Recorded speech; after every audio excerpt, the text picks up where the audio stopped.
Hello बच्चों, आइए प्रश्न को पढ़ते हैं। तीन सिक्के एक बार उछाले जाते हैं, निम्नलिखित की प्रायिकता ज्ञात कीजिए।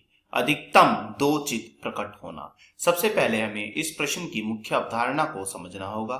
जब हम तीन सिक्कों को एक साथ उछालते हैं तो एक साथ उछालने से हमें क्या प्रतिदर्श समष्टि प्राप्त होती है, तो वह लिख लेते हैं।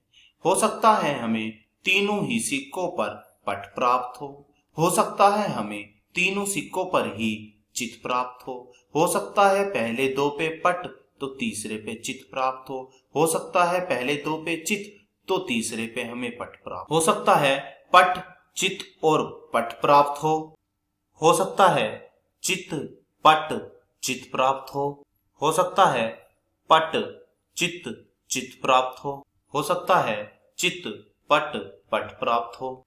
तो यही हमें प्रतिदर्श समष्टि प्राप्त होगी जब हम तीन सिक्कों को एक साथ उछालेंगे। हम देखते हैं यहाँ पर कुल संभावनाओं के कितने मामले हैं। तो यहाँ कुल संभावनाओं के मामले हैं हमारे पास 8।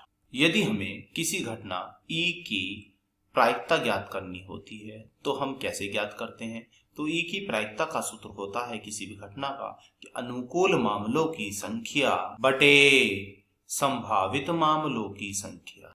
अब हम अपने प्रश्न को हल करने की ओर चलते हैं। तो चलिए प्रश्न को हल करने की ओर। हमसे प्रश्न में क्या पूछा है? हमसे प्रश्न में पूछा है अधिकतम दो चित्त प्रकट होने की प्रायिकता ज्ञात करो। अधिकतम दो चित्त होने का अर्थ है दो या दो से कम चित्त कहां कहां हमें प्राप्त हो रहे हैं। तो मान लेते हैं हमारे पास एक घटना है E।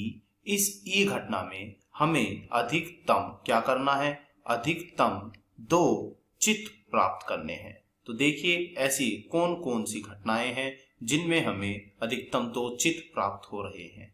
तो अधिकतम दो चित्त हमें कहां कहां मिल रहे हैं?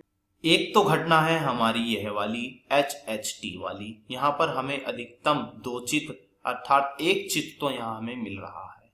और एक घटना है हमारी यह वाली, इसमें हमें दो चित्त मिल रहे हैं। एक घटना है यह वाली, इसमें हमें एक चित्त मिल रहा है। और एक घटना है हमारी यह वाली, इसमें भी हमें दो मिल रहे हैं। एक घटना है यह वाली, इसमें भी हमें दो मिल रहे हैं। एक घटना है यह वाली, इसमें भी हमें एक मिल रहा है। और एक घटना है यह वाली, इसमें हमें एक भी चित्त नहीं मिला है। तो लिख लेते हैं इनके मामलों की संख्या कितनी है। तो एनी यहाँ पर अनुकूल मामलों की संख्या हमारी आई है कितनी? यह है हमारी 7। चाहे गिन लीजिए, यह है हमारे पास 7। अब हम इसके घटना की प्रायिकता निकालते हैं। तो प्रायिकता P क्या होगी? अनुकूल मामलों की संख्या अर्थात NE, यह है अनुकूल मामलों की संख्या बटे संभावित मामलों की संख्या अर्थात नीचे आएगा NS। अनुकूल मामलों की संख्या कितनी आई है? 7। संभावित मामलों की संख्या कितनी है हमारे पास? 8।